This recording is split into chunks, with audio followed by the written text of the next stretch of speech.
Welcome to a Marvel Snap card spotlight today with Lockjaw, goodest of boys and powerful enabler in the game. 3 energy, 2 power card. When you play a card here, swap it with a card in your deck. For today's spotlight, we're going to look at a number of different deck lists, starting with a budget minimalist list that uses very few pool 3 cards. We're going to look at some small upgrades to that, as well as showcase what I think is an ideal Lockjaw deck with a full collection. We're also going to take a peek at a couple of Lockjaw lists that are a little bit more wacky and out there if you're looking to do something outside of the box. And finally, we're going to wrap up with some gameplay highlighting a number of these lists. I'd love to get feedback in the comments down below if you enjoy this type of content or if you prefer the more traditional single deck highlights that I'm doing as I expand what I'm doing here on the channel. I'd love input from you all at home, what you enjoy. If you're new to the channel, make sure you subscribe. In addition to trying out new stuff like this, I do deck highlights and other game news updates 7 days a week. But let's go ahead and get on into our first Lockjaw deck list now.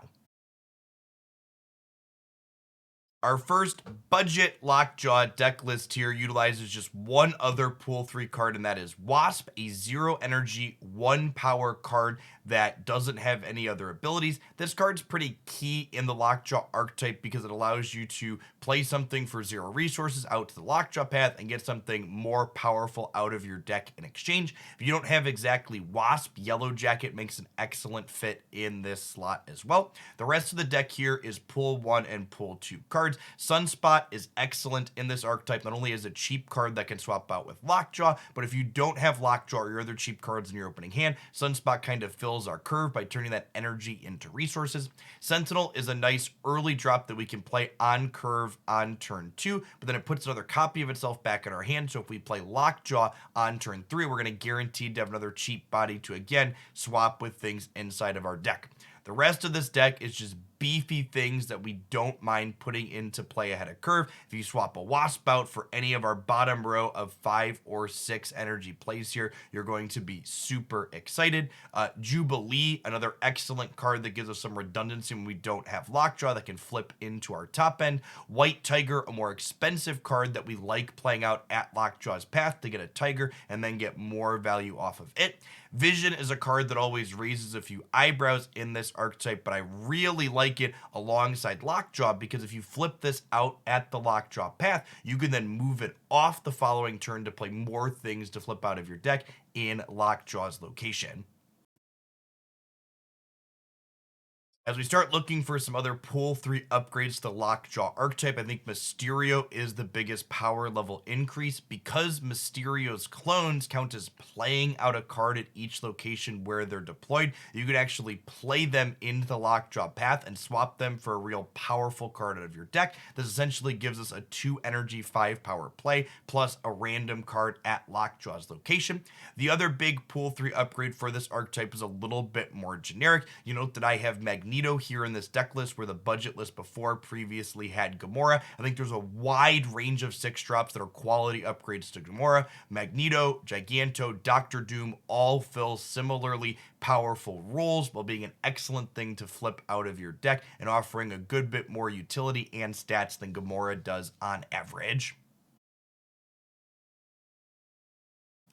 Up next, we have my preferred variation of Lockjaw in Marvel Snap right now, gaining 2 big upgrades in pool 3 cards that are Thor and Jane Foster the Mighty Thor.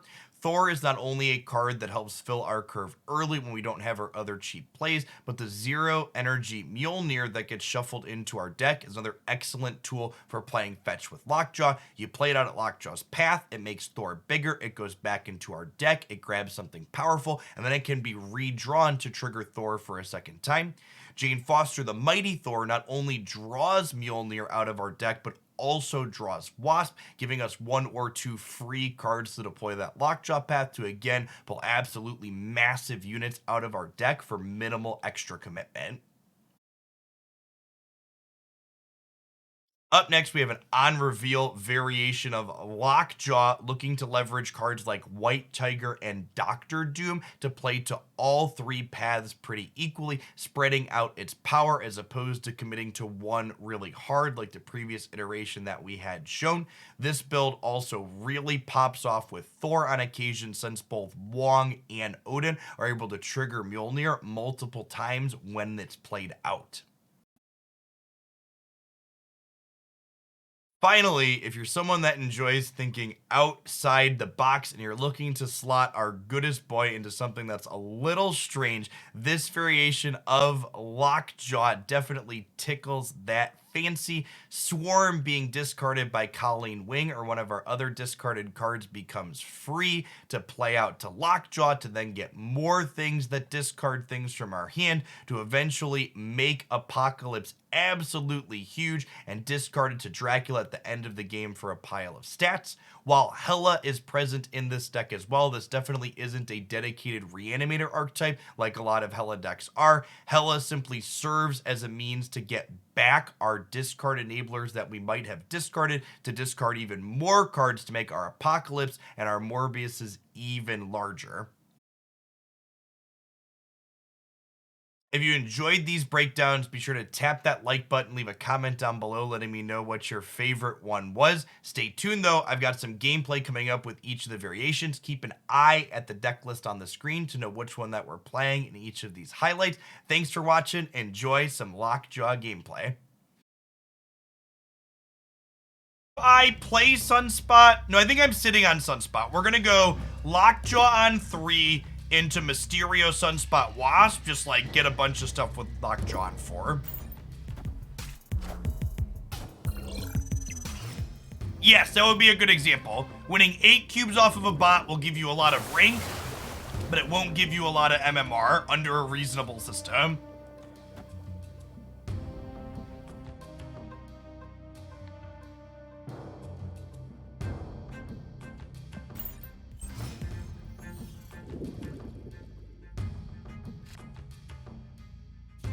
So again, the way Mysterio differs from a lot of other cards in Snapchat, Mysterio plays his clones out to every location.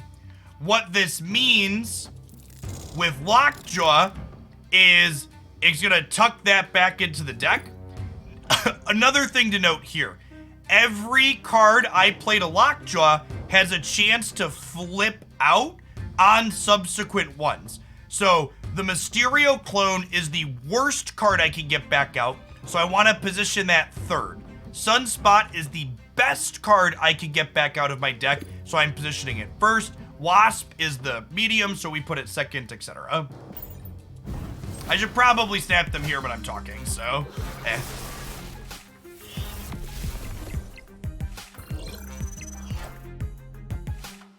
Wind, aid my hand. Well, that's unfortunate. We're gonna have to win. Centering right now. Chavez.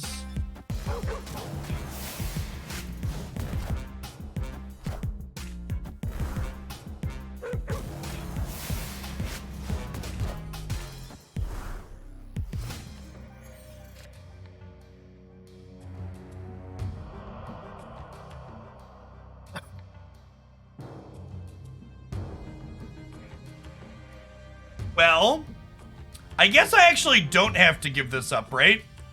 I could Jubilee, and then next turn we could Catacross. Oh, I could just White Tiger into Odin White Tiger, right? Oh, snap.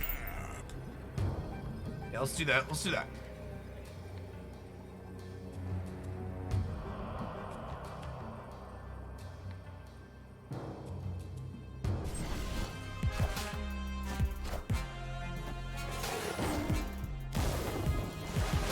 Remember, this is our real Mysterio, so we're at 12 here. So even if they slide Vision to the left here, Odin's gonna drop another Tiger, and then even if we lose here, we certainly crushed him in a tiebreaker with Hell's Kitchen at 24. Wakanda forever.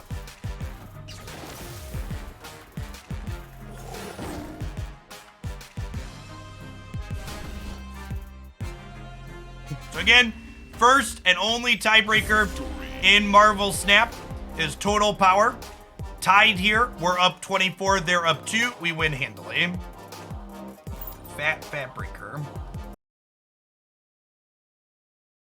Here that makes that possible. I don't think we want to Sunspot into Atlantis, we'll play it off to the right here. We have Thor and Lady Thor, so Thor gives us a Mjolnir.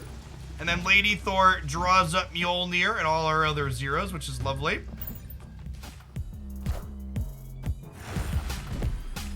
You had that dream teacher salary locked in. To set a low bar, I make more income streaming on Twitch than I made as a teacher. I do in fact clear that bar. Opponent snapped the Project Pegasus, really? So we get to Thor, put a hammer in our deck, and we Jane Foster, pick the hammer up and Wasp, then we like Lockjaw, Wasp, hammer next turn. Face the might of Asgard. Mjolnir. Yes, Jubilee and Lockjaw can put Giganto into play anywhere.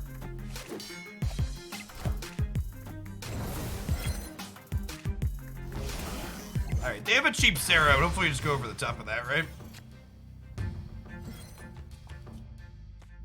Now, when you play cards out with Lockjaw, the first card you play has a chance to flip back out with the second one. So I would rather have Mjolnir come back out than Wasp come back out, so we play Mjolnir first.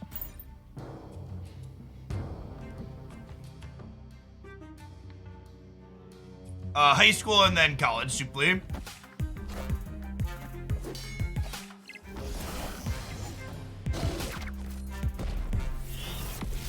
Okay, got the Sunspot. All of their cards cost one less because of Sarah. Mjolnir. To me.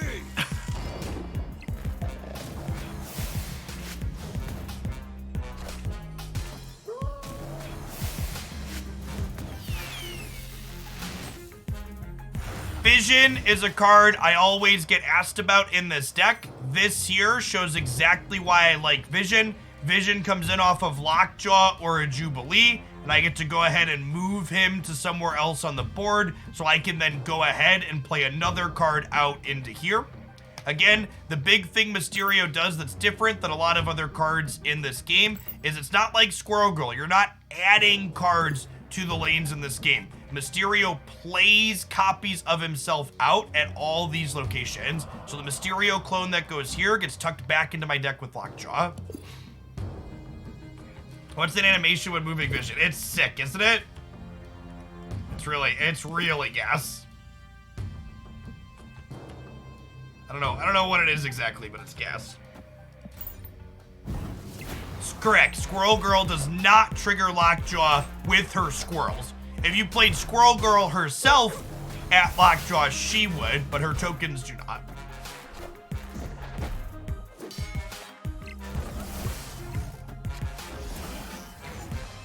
Oh, and they drew us Mjolnir back out. That's exciting. Okay, so we'll go Giganto to the left. Do we Giganto to the left?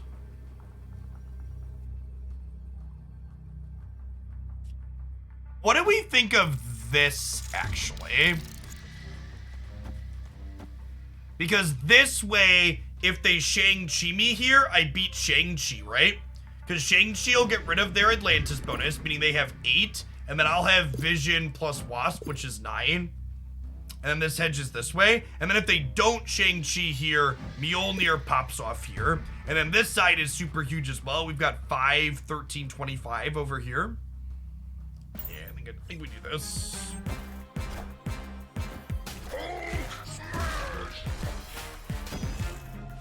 Mjolnir. To me.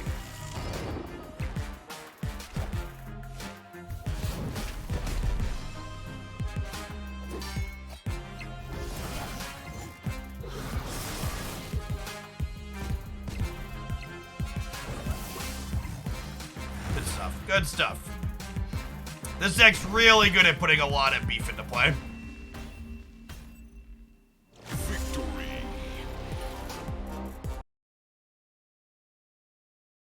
Alright, so where do we want the most power to end up? Morbius is obviously going to be huge here.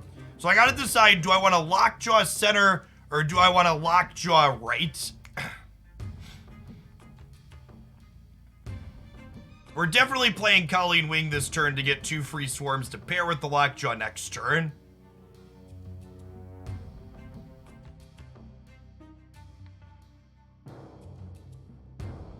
Think I want to Lockjaw middle because I want Dracula to try and end up middle, right? So it can discard Apocalypse.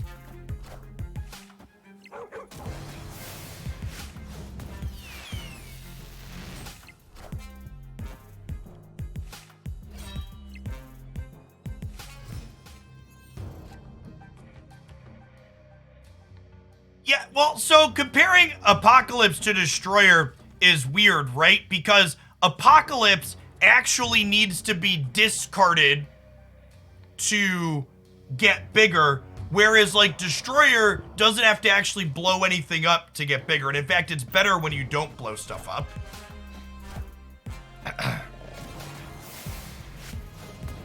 Okay, there's our Dracula. Sick. Good job, Moon Knight. Appreciate you. Hit their Doctor Doom. Hitting their Doctor Doom's probably a W, right? I have 1 card discarded, chat. What is it? What's our discarded card? No, it's not Swarm, because Swarm goes back to our hand. What's the card we discarded? It can't be Swarm or, it's not Swarm or Apocalypse. Apocalypse and Swarm doesn't count. I lockjawed Swarm, yeah. So what's actually in my bin? Swordmaster is in my bin.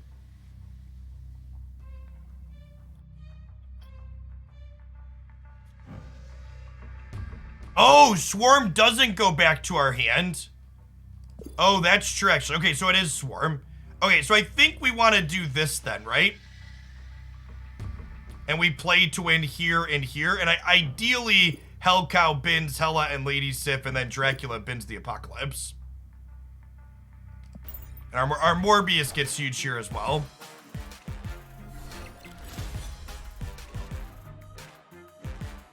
Hey, chat, 50%. 50%. Oh, wait, we're good either way, right? We're good either way. Okay, we hit the big one. That's cool, though. This deck is really cute when it works. This deck is really cute when it works. It's kind of adorable. The swarms with the Lockjaws are adorable. I don't know if this is good. In fact, I think it's not, but it's definitely adorable. Thanks for being one of the awesome people that made it all the way to the end of the video. Remember, your likes and comments help videos grow with engagement, and be sure you're subscribed to the channel as well. I post Marvel Snap game news, updates, deck highlights, and other fantastic stuff here 7 days a week. We hope to see you back again real soon.